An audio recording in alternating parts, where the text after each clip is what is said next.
इन साथियों, मैं wireless sub inspector Prius Ranjan आपका दोस्त और होस्ट आपके अपने यूट्यूब चैनल टेक्निकल खाकी में आप लोग का स्वागत करता हूं।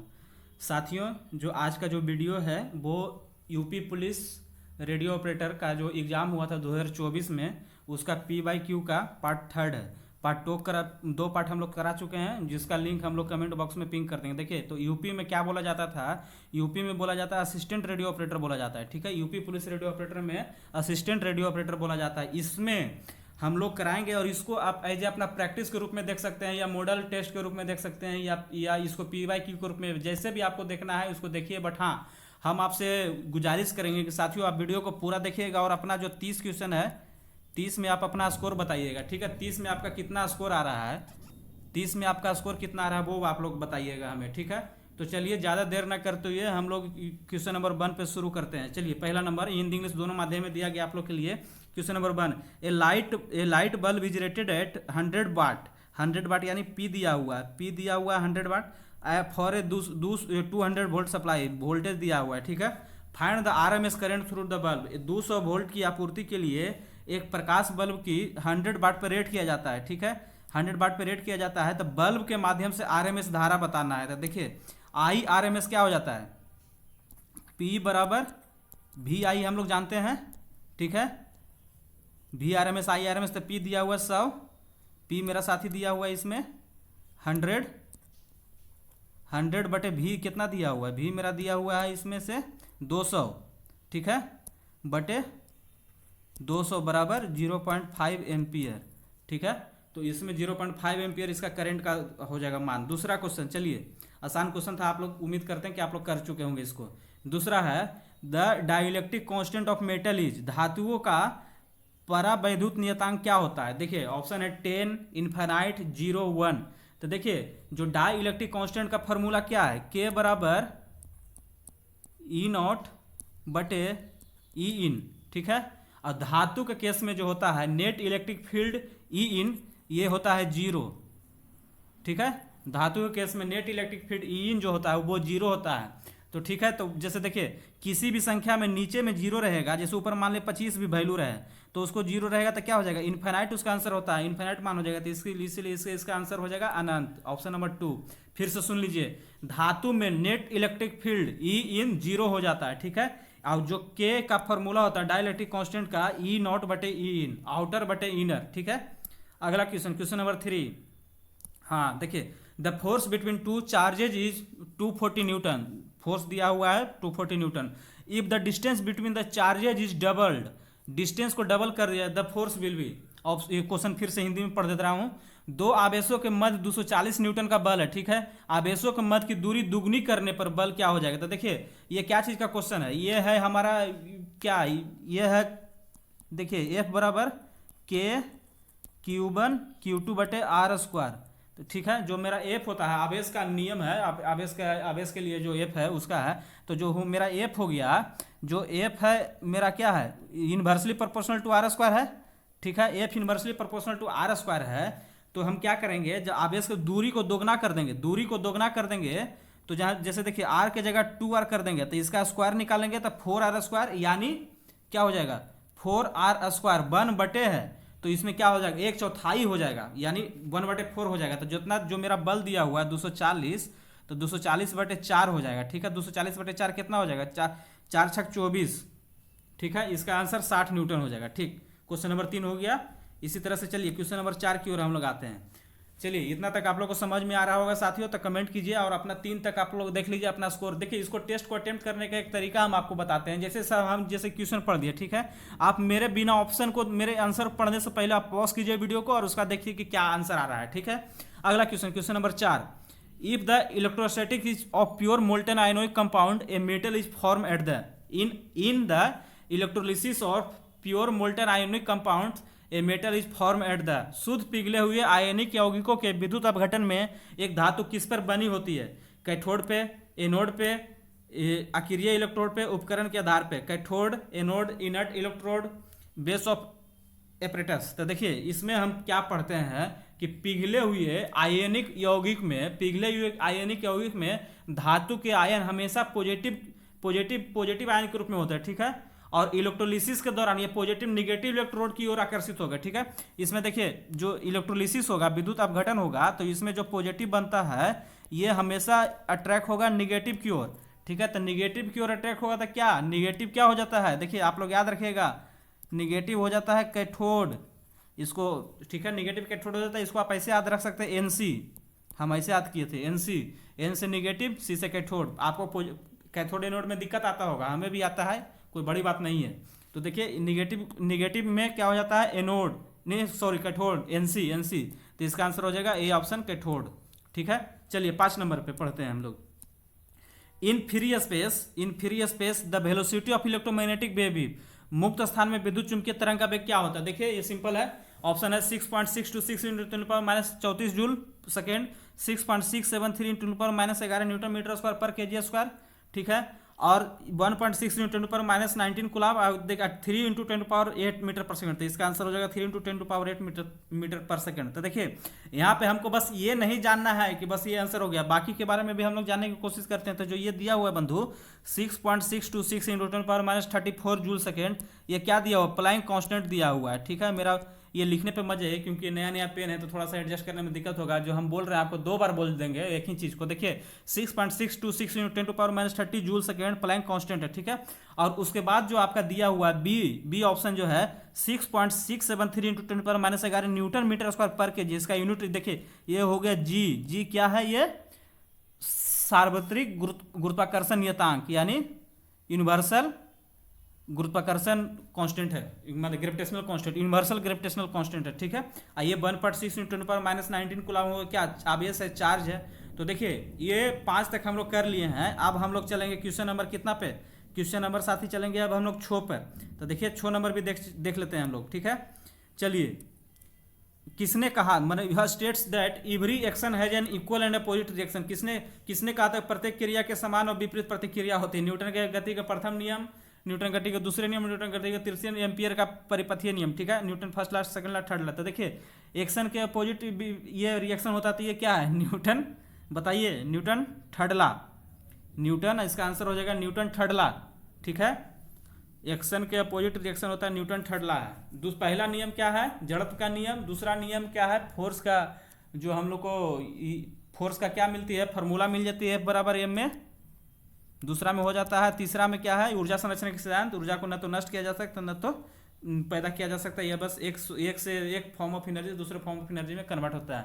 तो यह न्यूटन के तीसरा नियम है। ठीक है, चलिए अब आगे चलते हैं हम लोग, आगे चलेंगे क्वेश्चन नंबर कितना पे चलेंगे, क्वेश्चन नंबर चलेंगे 7 पे। साथ ही क्वेश्चन नंबर 7 है, a boy raised a box with a weight of 120 newton through the height of 2 metre, the work done by him is, एक लड़का 120 न्यूटन भार वाले एक बॉक्स को 2 मीटर की ऊंचाई तक उठाता है, उसके द्वारा किया गया कार्य बताइए। तो देखिए W = FD होता है, W = FD होता है। ठीक है, तो F दिया हुआ 120 न्यूटन, D दिया हुआ है 2 मीटर यानी 240 न्यूटन, 240 जूल वर्क हो जाएगा। ठीक है, चलिए 8 नंबर पढ़ते हैं हम लोग। ठीक है, तो which of the following is a current control device, पूछ रहा है क्या कि निम्नलिखित में से कौन सा एक धारा नियंत्री उपकरण करेंट कंट्रोल डिवाइस है। Option SIT, BJT, MOSFET, MCT। तो देखिए इसका आंसर हो जाएगा साथियों BJT करंट कंट्रोल डिवाइस है। BJT मतलब बाइपोलर जंक्शन ट्रांजिस्टर। ठीक है, क्योंकि इसके बेस में बहने वाली जो छोटी धारा होती है, इसके कलेक्टर और इमीटर के बीच बहने वाली बड़ी धारा को नियंत्रित करती है। ठीक ना, तो देखिए इसमें पढ़ते भी IC = बीटा IB। ठीक है, कलेक्टर करंट होता है, बीटा मल्टीप्लाई हो जाएगा IB में, तो इसका आंसर हो जाएगा BJT हो जाएगा। और देखिए हम लोग पढ़ेंगे और अगला ऑप्शन पढ़ेंगे MOSFET क्या है, MOSFET और हमारा SIT और MOSFET ये दोनों क्या है, वोल्टेज कंट्रोल डिवाइस है। ठीक है, MOSFET और SIT वोल्टेज कंट्रोल डिवाइस है। ठीक है, SIT का फुल फॉर्म आप लोगों को पता होना चाहिए। SIT का होता है static inductor transistor, static inductor transistor होता है। ठीक है, अगला number 9 number, soft magnetic material है, नरम चुंबकीय पदार्थों में क्या होता है, low permeability and high कोरोसिटिविटी force, कम परागम्यता, उच्च बल प्रयोग बल, उच्च अपशिष्ट चुंबक, high residual magnetism, high permeability and low corrosive force, उच्च पारगम्यता और कम बल प्रयोग बल, और high hysteresis loss. Soft magnetic material है। ठीक है, नरम चुंबकीय में है। देखिए इसका आंसर हो जाएगा, करेक्ट आंसर हो जाएगा high permeability and low corrosive force है। देखिए हाई परागम्यता का क्या मतलब हो गया? उच्च परागम्यता का मतलब हो गया कि आसानी से चुंबकीय फ्लक्स का गुजार सके, आसानी से जो अपना होता है उसमें से चुंबकीय फ्लक्स को गुजार सके, ठीक है, आसानी से चुंबकीय फ्लक्स को गुजार सके। तो इसका मतलब हो हाई परमेबिलिटी यानी उच्च परागम्यता। और कम बल प्रयोग बल का मतलब क्या हुआ कि आसानी से चुंबकत्व के गुण को अपना समाप्त किया जा सके, ठीक है। तो ये इसीलिए इसका आंसर हो जाएगा नरम चुंबकीय पदार्थ में क्या हो जाएगा, हाई उच्च परागम्यता और कम बल प्रयोग। बाकी जो तीन ऑप्शन है ना भाई, कम परागम्यता, उच्च बल प्रयोग, उच्च, ये तीनों जो है हार्ड मैग्नेटिक मटेरियल का ये क्या है, उदाहरण है। बाकी तीनों हार्ड मैग्नेटिक मटेरियल का उदाहरण है और यही जो बी सी ऑप्शन है सॉफ्ट मैग्नेटिक मटेरियल का उदाहरण है। चलिए ठीक है, अगला नंबर 10 नंबर पर पढ़ते हैं। Is a motion along a curved path, एक घुमावदार पथ के साथ होने वाली गति है। Rotational motion, rectilinear motion, curvilinear motion, none of the above, घूर्णी गति, सीधी रेखा में गति, वक्र रेखीय गति, इनमें से कोई नहीं। तो देखिए इसका सिंपल है, रोटेशन जो मोशन होता है, जैसे देखिए इसका आंसर तो हो जाएगा, क्या हो जाएगा, कर्व। तो कर्व में कर्विलिनियर मोशन होगा। बाकी हमको जानना है, देखिए रोटेशन में हम लोग कंफ्यूज करेंगे। तो रोटेशन जो मोशन होता है ना भाई, जो एक पथ के अराउंड रोटेट करता है, ठीक है, तो इसको बोलते हैं हम लोग रोटेशन मोशन कहते हैं। रोटेशन में फिक्स एक्सिस के चारों ओर घूमने वाली गति, एक एक्सिस इसका फिक्स है, इसी के चारों ओर घूमने वाली गति को रोटेशन मोशन कहते हैं, ठीक है। इसका उदाहरण देखिए हम लोग के दिनचर्या में मिल जाएगा, पंखा की गति इसका रोटेशन का एग्जाम्पल है, ठीक है। चलिए अगला नंबर 11 नंबर पढ़ते हैं। What is the value of the gravitational constant जी, ऊपर बताया है। गुरुत्वाकर्षण स्थिरांक जी का क्या मान होता है, 6.6743 × 10⁻11 न्यूटन मीटर क्यूब पर, देखिए मीटर क्यूब पर केजी सेकेंड स्क्वायर, ठीक है, इसका यूनिट हो जाएगा। चलिए अब आगे पढ़ते हैं क्वेश्चन नंबर 12। क्वेश्चन नंबर 11 तक आप लोग अपना स्कोर बताइए।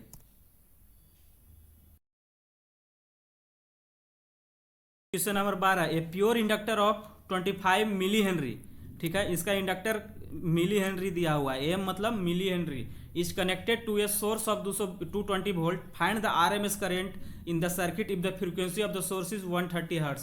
ये क्वेश्चन दूसरा दोनों सेट में आया हुआ है, तो आप लोग को ये बताने की जरूरत नहीं है, इसको आप लोग कर लीजिएगा, बस हम फार्मूला इसमें बता देते हैं। 25 मिली हेनरी का एक शुद्ध प्रेरक 220 वोल्ट के स्रोत से जुड़ा हुआ है। यदि स्रोत की आवृत्ति 130 हर्ट्ज है तो सर्किट में आरएमएस करंट, तो देखिए इसका हम लोग पढ़े थे, एक्सएल पढ़े थे 2πfl, तो देखिए एफ भी दिया हुआ, एल भी दिया हुआ, निकाल लीजिएगा, एक्सएल निकाल लीजिएगा। अब आई आरएमएस जो हो जाएगा आपका क्या हो जाएगा, वी आरएमएस बटे एक्सएल। तो ठीक है, इसका आंसर हम बता दें आपको। तो देखिए इसमें हो जाएगा जो वी आरएमएस जो मेरा दिया हुआ है 220 से दिया हुआ है, और जो एक्सएल निकालिएगा ना बंधु तो 20.42 आएगा। तो इसका आंसर क्या हो जाएगा, 10.77, 10 पॉइंट, इसका ऑप्शन बी इसका आंसर है 10.77 एम्पियर, ठीक है। अगला नंबर क्वेश्चन 13 नंबर चलते हैं। Which of the following is one dimensional motion, निम्नलिखित में से कौन सी एक विमीय गति है। अर्थ रिवॉल्विंग अराउंड ए सन, सूर्य के चारों ओर पृथ्वी की गति, train running on a straight track, Sidhi track पर चल रही ट्रेन, तीसरा motion of the wheel in a moving train, चलती ट्रेन के पहियों की गति, चौथा है motion of the train on curve path, घुमावदार ट्रैक पर चलती ट्रेन की गति। देखिए आप लोग इसमें बताइएगा हमको, जो ऑप्शन मेरा बी है सीधी ट्रैक पर चल रही ट्रेन, ये बस मेरा 1D है और बाकी जो है सब 2D मोशन है, ठीक है। तो इसका आंसर हो जाएगा, कैंडिडेट को द्वारा गलत आंसर मारा गया है, इसका आंसर हो जाएगा ऑप्शन नंबर बी, ठीक। अगला नंबर 14 नंबर पढ़ते हैं हम लोग, ठीक है। Which among the following device is the most suitable for high frequency application, निम्नलिखित में से कौन सा उपकरण उच्च आवृत्ति अनुप्रयोगों के लिए सबसे उपयुक्त है। SCR क्या है, सिलिकॉन क्रिस्टल रेक्टिफायर है, नैनोवेव, मॉसफेट, बीजेटी। तो ये जो हाई फ्रीक्वेंसी पे है हमारा जो हो जाएगा बीजेटी, मॉसफेट हो जाएगा आंसर इसका, ठीक है। हाई फ्रीक्वेंसी पे मॉसफेट हो जाएगा, क्यों, क्योंकि मॉसफेट एक मेजॉरिटी कैरियर डिवाइस है, जिस वजह से वह स्विचिंग स्पीड को वेरी हाई कर देता है, ठीक है। मॉसफेट क्या है, मेजॉरिटी कैरियर डिवाइस है, बीजेटी माइनॉरिटी कैरियर डिवाइस है, मॉसफेट मेजॉरिटी कैरियर डिवाइस है, इस वजह से वो क्या करता है, जो है स्विचिंग स्पीड को बहुत हाई कर देता है, जो मेगा हर्ट्ज में हो जाता है, फ्रीक्वेंसी इसका मेगा हर्ट्ज में हो जाती है, तो हाई फ्रीक्वेंसी में पूछ रहा है, तो मॉसफेट इसका आंसर है, ठीक है। अगला क्वेश्चन पढ़ते हैं हम लोग। A solar year is equal to average solar day, एक सौर वर्ष औसत सौर दिनों के बराबर होता है, कितना औसत सौर दिनों के बराबर होता है। तो ये देखिए इसमें जो मेरा आंसर है 365.25, यानी 365 दिन 6 घंटा, ठीक है, इसका आंसर ये हो गया। चलिए अगला नंबर पढ़ते हैं। 16 number, what is the symbol of, क्या है, कोरोसिविटी, निग्राहिता का प्रतीक क्या है? निग्राहिता का प्रतीक मेरा हो जाएगा भाई, क्या हो जाएगा इसमें बताइए आप, HC, HC हो जाएगा इसमें, निग्राहिता का प्रतीक मेरा हो जाएगा HC। तो देखिए हम लोग पता करेंगे निग्राहिता क्या होता है। तो यह बाह्य चुंबकीय क्षेत्र का वह परिमाण है जो किसी पदार्थ के अपशिष्ट चुंबक को शून्य करने के लिए विपरीत दिशा में लगाता है, अपोजिट डायरेक्शन में। ठीक है, फिर से पढ़ देते हैं इसका। देखिए जो कोरोसिविटी है, निग्राहिता है, यह एक बाह्य चुंबकीय क्षेत्र का वह परिमाण है जो किसी पदार्थ के अपशिष्ट चुंबक को शून्य करने के लिए विपरीत दिशा में लगाया जाता है। और इसका जो मतलब हम लोग क्या चीज से डिनोट करते हैं, तो SC से डिनोट करते हैं। ठीक है, अगला नंबर 17 नंबर पढ़ते हैं। The centripetal force always acting towards the centre is needed to kept which body in uniform acceleration. किस पिंड को एक समान त्वरण में बनाए रखने के लिए, एक समान त्वरण में रखने के लिए सदैव केंद्र की ओर कार्य करने वाली अभिकेंद्रीय बल की आवश्यकता होती है, अभिकेंद्रीय बल की आवश्यकता होती है, यानी सेंट्रीपिटल फोर्स की आवश्यकता होती है। ठीक है, a body moving with constant speed, स्थिर चाल से घूमने वाला पिंड। A body moving in straight line, सीधी रेखा में गमन करने वाला पिंड। ए बॉडी एट रेस्ट, विराम में पिंड। A body in uniform circular motion, एक समान वृत्तीय गति में पिंड। तो देखिए यूनिफॉर्म सर्कुलर मोशन में, ठीक है, इसका आंसर हो जाएगा हमारा ये यूनिफॉर्म सर्कुलर मोशन। तो देखिए यूनिफॉर्म सर्कुलर मोशन में स्पीड कांस्टेंट होता है, बट जो डायरेक्शन होता है हर बिंदु पे बदलती रहती है, जिस वजह से उसमें एक त्वरण उत्पन्न होता है जिसे सेंट्रीपिटल एक्सीलरेशन कहते हैं। देखिए आप लोग नहीं समझोगे, समझाते हैं फिर से। देखिए भाई जो मेरा ये है, देखिए ये हो गया सर्कुलर मोशन, ये हो गया सेंटर। तो देखिए क्या है, सर्कुलर मोशन में क्या है, स्पीड कांस्टेंट होता है, ठीक है, बट डायरेक्शन जैसे इस समय, ये पार्टिकुलर समय पे इस डायरेक्शन में, इस समय पे इस डायरेक्शन में, इस समय पे इस डायरेक्शन में, इस समय पे इस डायरेक्शन में, इस समय पे इस डायरेक्शन में, इस समय पे इस डायरेक्शन में, इस समय पे इस डायरेक्शन, ऐसे करके एक डायरेक्शन हमारे साथ चेंज होता रहता है, बट स्पीड कांस्टेंट हो जाता है। तो ये होगा यूनिफॉर्म सर्कुलर मोशन का प्रॉपर्टी है। ठीक है, अगला नंबर 18 नंबर चलते हैं साथियों। Which law states that the net magnetic flux through any close surface is zero. किस नियम के अनुसार किसी भी समृद्ध क्षेत्र के माध्यम से प्रवाहित चुंबकीय फ्लक्स शून्य होता है? ओम का नियम? नहीं, ओम का नियम V बराबर IR होता है, ये इससे नहीं है। ठीक है, किरचॉफ वोल्टेज लॉ, किरचॉफ का वोल्टेज नियम। लेंज लॉ, लेंज का नियम। चुंबक के गॉस का नियम। तो देखिए इसका आंसर हो जाएगा चुंबक के गॉस का नियम। ठीक है, ये नियम क्या कहता है, क्लोज सरफेस से गुजरने वाला कुल चुंबकीय फ्लक्स हमेशा शून्य होता है, यानी इसको हो जाएगा B इंटू DA बराबर 0। ये हो गया गॉस का नियम। ठीक है, किरचॉफ का वोल्टेज का नियम। देखिए हम लोग क्या बताएं आपको कि हर एक ऑप्शन के बारे में हमको जानना है, जहां पर जरूरत है वहां पे हम लोग खुद बता रहे हैं। तो देखिए गॉस का नियम क्या कहता है कि मतलब किरचॉफ का वोल्टेज का नियम क्या कहता है कि बंद लूप में, क्लोज मतलब क्या है, क्लोज लूप में जो कुल वोल्टेज ड्रॉप का जो योग होगा ना भाई, वो शून्य होगा। In a close loop the total voltage drop is 0। ठीक है, ये हो गया। और लेंज का नियम तो जानते ही है, इंड्यूस EMF की दिशा बताती है। तो इसका आंसर हो जाएगा कौन सा, गॉस लॉ ऑफ मैग्नेटिज्म। चलिए 19 नंबर,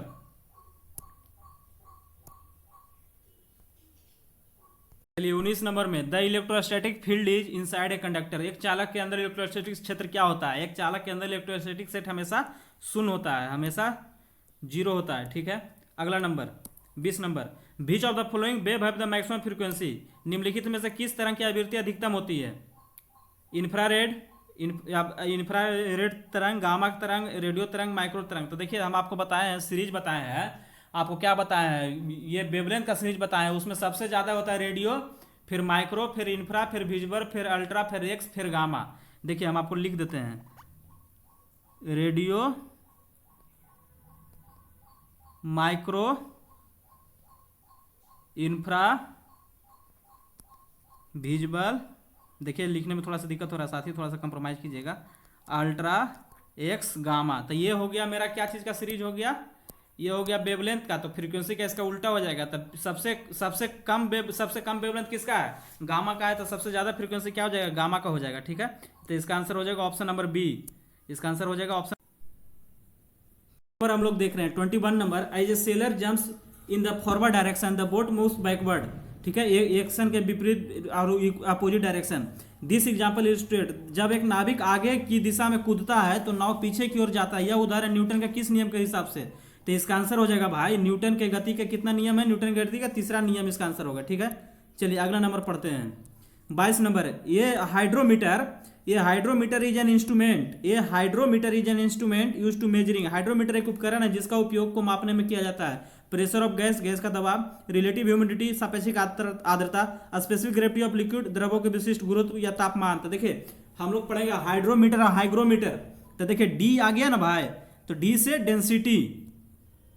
डेंसिटी मापते हैं, और हाइग्रोमीटर से क्या मापते हैं, हाइग्रोमीटर से हम लोग मापते हैं रिलेटिव ह्यूमिडिटी मापते हैं, सापेक्षिक हाइग्रोमीटर से मापते हैं सापेक्षिक आर्द्रता, और हाइड्रोमीटर से मापते हैं क्या हम लोग मापते हैं हाइड्रोमीटर से मापते हैं डेंसिटी। इसको हम लोग बोल सकते हैं स्पेसिफिक ग्रेविटी, इसको एक स्पेसिफिक ग्रेविटी भी बोला जाता है और डेंसिटी भी बोला जाता है, दोनों मापा जाता है हमारा हाइड्रोमीटर से। ठीक है, और ये क्या है, जो हाइड्रोमीटर मेरा है प्रिंसिपल आर्किमिडीज के सिद्धांत पे हम लोग काम करता है, जो आर्किमिडीज के सिद्धांत पे काम करता है मेरा हाइड्रोमीटर। ठीक है, तो इसका आंसर हो जाएगा स्पेसिफिक ग्रेविटी ऑफ लिक्विड। चलिए 23 नंबर पढ़ते हैं। Express 1 joule in terms of अर्ग, जूल को अर्ग के फॉर्म में एक्सप्रेस करो। तो देखिए एक न्यूटन बराबर हम लोग पढ़े थे क्या, 10 पे पावर 5 डाइन पढ़े थे ना, तो उसी तरह से 1 जूल बराबर 10 पे पावर 7 अर्ग होता है। ठीक है, 1 जूल बराबर 10 पे पावर 7 अर्ग। चलिए अगला नंबर 24 नंबर देख रहे हैं ना। 23 तक आप लोग अपना स्कोर बताइए तो भाई 23 तक आप लोग को कितना स्कोर आ रहा है, उसके बाद आगे चर्चा करेंगे। 24 number, the rate of doing work is called, कार्य करने की दर को क्या कहते हैं, बहुत सिंपल है, कार्य करने की दर को शक्ति कहते हैं। तो शक्ति का फॉर्मूला ये भी होता है, आपको प्रति इकाई समय में किया गया कार्य शक्ति कहलाता है, इसको हम पी से डिनोट करते हैं, पी बराबर W/T, शक्ति का यूनिट क्या है, वाट। ठीक है, सिंपल है। अगला नंबर देख रहे हैं ना, एकदम सिंपल है। What is the mass of body that accelerate at the rate of 3 meter per second square with a force of 90 newton, उस पिंड का द्रव्यमान क्या है जो 90 न्यूटन के बल के साथ 3 मीटर पर सेकंड के त्वरण से त्वरित होता है। ठीक है, तो देखिए F बराबर m से निकाल दीजिएगा, फोर्स दिया हुआ मेरा 90, एक्सेलरेशन दिया हुआ 3, तब ये m निकल जाएगा 30 kg का वस्तु है। ठीक है, चलिए 26 नंबर, the numerical value of an elementary charge independent of, देखिए किसी प्राथमिक आवेश का संख्यात्मक मान किससे स्वतंत्र होता है, दोलन से, पिच से, वेलोसिटी से, दूरी से। तो देखिए इसमें हम लोग कह सकते हैं कि जो मेरा क्या है एलिमेंट्री चार्ज क्या है 1.6 × 10⁻⁹ कूलम, तो यह उसके बेग पे निर्भर नहीं करता है, यानी बेग से इंडिपेंडेंट होता है। ठीक ना, क्यों, आवेश का इसी को कहते हैं आवेश का अपरिवर्तनीयता का नियम, इनवेरिएंस ऑफ चार्ज रूल, आवेश के अपरिवर्तनीयता का नियम, आवेश के अपरिवर्तनीयता का नियम, अपरिवर्तनीयता का नियम ये हो गया। ठीक है, इसी को कहते हैं। अगला नंबर 27 नंबर हम लोग पढ़ते हैं। 27 नंबर क्या है, the storage battery of a car has and EMF क्या होता है, वोल्टेज होता है, बताया गया है। ठीक है, बताया गया, अच्छी बात है। Storage battery of a car has EMF 14 volt if the internal resistance of the battery 0.7 ohm, what is the maximum current that can be drawn from the battery.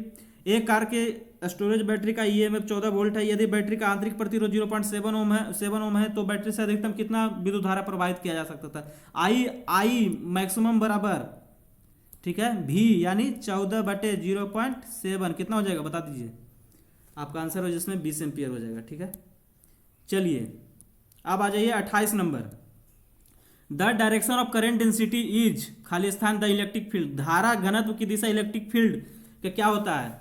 देखिए जो हमारा जो करेंट डेंसिटी J है, ठीक है, vector quantity है। ठीक है, J बराबर सिग्मा इंटू ई क्या हो गया, ये संबंध है आप दोनों के बीच में संबंध है। तो J हो ई इप्सिलॉन नॉट, ये हो गया सदिश राशि यानी स्केलर क्वांटिटी, ये दोनों वेक्टर क्वांटिटी है। ठीक है, तो जो सिग्मा ये चालकता है, मेरा बात पे ध्यान दीजिए, मेरा राइटिंग में मत ध्यान दीजिए, राइटिंग थोड़ा गड़बड़ हो रहा है, नया पेन लिए हैं। तो जो J की जो दिशा होगी ना, हमेशा ई के दिशा के अनुदिश होगी, इस ई की दिशा के समान होगी। ठीक है, यानी इसके बराबर होगी। What is the SI unit of magnetic flux, magnetic flux, चुंबकीय फ्लक्स का एसआई यूनिट क्या है, तो चुंबकीय फ्लक्स का एसआई यूनिट क्या है भाई, वेबर है। ठीक है, आप पूछोगे टेस्ला किसका एसआई यूनिट है भाई, तो टेस्ला एसआई यूनिट है चुंबकीय फ्लक्स घनत्व का एसआई यूनिट है, यानी चुंबकीय क्षेत्र की तीव्रता का एसआई यूनिट है टेस्ला। ठीक है, वेबर पर मीटर स्क्वायर टेस्ला। ठीक है, एक वेबर बराबर होता है, एक वेबर बराबर एक टेस्ला पर मीटर स्क्वायर, ठीक है, वेबर पर मीटर स्क्वायर टेस्ला। ठीक, अगला नंबर 30 नंबर लास्ट क्वेश्चन है, the diode used in A voltage regulator is the, voltage regulator में इस्तेमाल किया जाने वाला डायोड कौन सा है? तो देखिए इसका ऑप्शन मैंने नहीं आ पाया है। तो देखिए जेनर डायोड होता है, Zener diode as a voltage regulator, voltage regulator, ठीक है। तो इसका आंसर हो जाएगा जेनर डायोड, लिख लीजिए। तो साथियों बताइए आप लोग का 30 में कितना स्कोर है? और हाँ, आप लोग को बता रहे हैं कि फिजिक्स में जो फार्मूला सब है ना उसको एकदम अच्छे से देखिए और एनसीईआरटी को रेफरेंस बना के तैयारी कीजिए। कोई भी चैप्टर अगर आपको समझ में नहीं आ रहा है फिजिक्स में तो वो चैप्टर का नाम लिखिए और अंडरस्कोर लिख दीजिए एनसीईआरटी, तो उससे आपको रिलेटेड आ जाएगा। और एनसीईआरटी में जो एग्जाम्पलरी है और जो लास्ट में जो ऑब्जेक्टिव है उसको जरूर कीजिए, इससे आपको बहुत ही सहूलियत होगा और कॉन्फिडेंस आएगा। इसी तरह से आप लोग कमेंट कीजिए साथियों, वीडियो को पूरा देखिए और कमेंट कीजिए कि कहाँ दिक्कत आ रहा है, और आगे भी आप लोग के लिए हम लोग अपने हिसाब से लाते रहेंगे और आप लोग का भी सहयोग इसमें बना रहना चाहिए। तो देखिए भाई, इसमें देखिए टेलीग्राम आप लोग जरूर ज्वाइन कर लीजिए। टेलीग्राम आईडी है TECHNICAL टेक्निकल, बिना स्कोर, बिना ये आपका स्पेस के, खाकी KHAKI। तो ये हमारा टेलीग्राम हैंडल है, टेक्निकल खाकी को ज्वाइन कीजिए, उसमें आपको विशेष अपडेट मिलते रहेंगे। तब तक साथियों अपना पढ़ाई कीजिए, खूब तरक्की कीजिए और अपने माता पिता का खूब ख्याल रखिए। जय हिंद साथियों।